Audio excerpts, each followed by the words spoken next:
Praise the lord.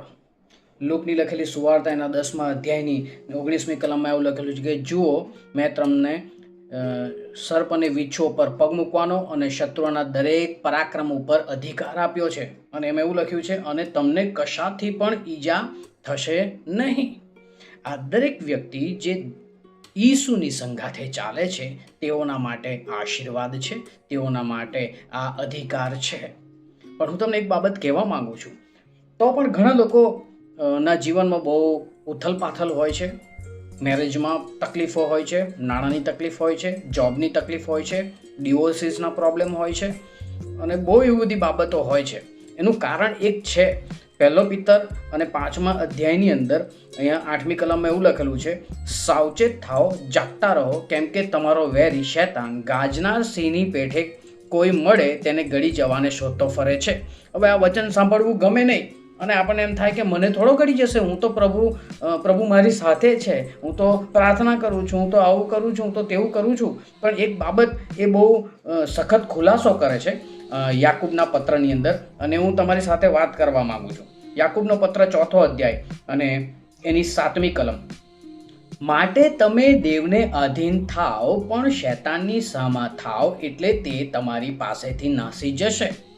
તોફાન એ શૈતાન લઈને આવે છે, તકલીફો શૈતાન લઈને આવે છે, નાણાંની સમસ્યા શૈતાન લઈને આવે છે, ચિંતા, બીક, ભવિષ્યની વાતોની એ મથામણ ને એ બધું જે છે એ બધું શૈતાન લઈને આવે છે.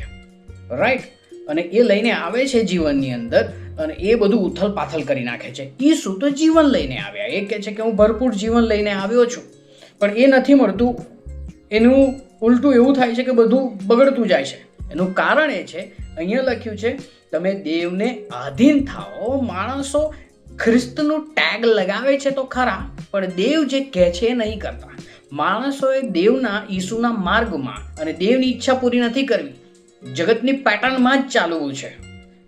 અને તેઓ અપેક્ષા રાખે છે કે શૈતાનથી અમારું પ્રોટેક્શન રહેશે.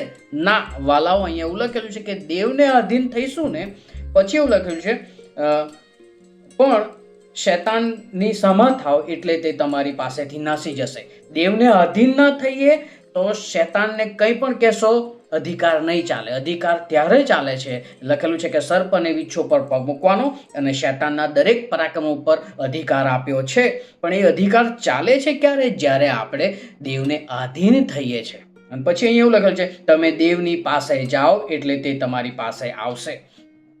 કેવું છે કે ભાઈ, જગતની પેટર્નમાં જીવવાવાળા માણસો પાસે દેવ હોય એવું લાગે તો છે, પણ ના, એવું નથી. જગતની મૈત્રી દેવ પ્રત્યે વેર છે. આ મારા શબ્દ નથી, સેમ ચેપ્ટરમાં લખેલું છે, યાકૂબનો પત્ર 4થો અધ્યાય અને 4થી કલમ. ઓ વ્યભિચારણીઓ, શું તમને માલુમ નથી કે જગતની મૈત્રી દેવ પ્રત્યે વેર છે? સો જગતની પેટર્નમાં જીવવાવાળા, ખ્રિસ્તનો ટેગ લગાવેલા લોકો, એ લોકો દેવના વેરીઓ હોય છે. દેવ તેઓની સાથે હોતા નથી. આ આપણે સમજી લેવું જરૂરી છે.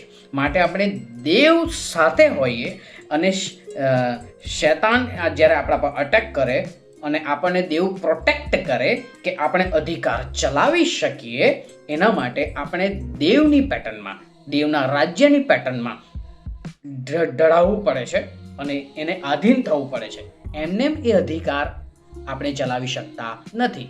અને પછી ઉથલ પાથલ થઈ શકે છે. મારી સરનેમ ખ્રિસ્તી હોય, મારી સરનેમ ક્રિશ્ચન હોય, કે હું ખ્રિસ્તી કુટુંબમાં જન્મેલો હોઉં, કોઈ ફરક નહીં પડશે જ્યાં સુધી આધીનતા નથી, જ્યાં સુધી આપણે કિંગડમ પેટર્નમાં દેવ જેવું ચાહે છે દેવના ઈરાદામાં ના ચાલતા હોઈએ. હું આશા રાખું છું તમારા માટે આ બહુ યુઝફુલ રહેશે, એ તમારા માટે આશીર્વાદનું કારણ બનશે. આશીર્વાદ, જીવન, શાંતિ, આનંદ, ન્યાયપણું દેવની આધીનતામાં છે. આધીનતામાં રહીએ અને ભરપૂર જીવન પામીએ. આમેન.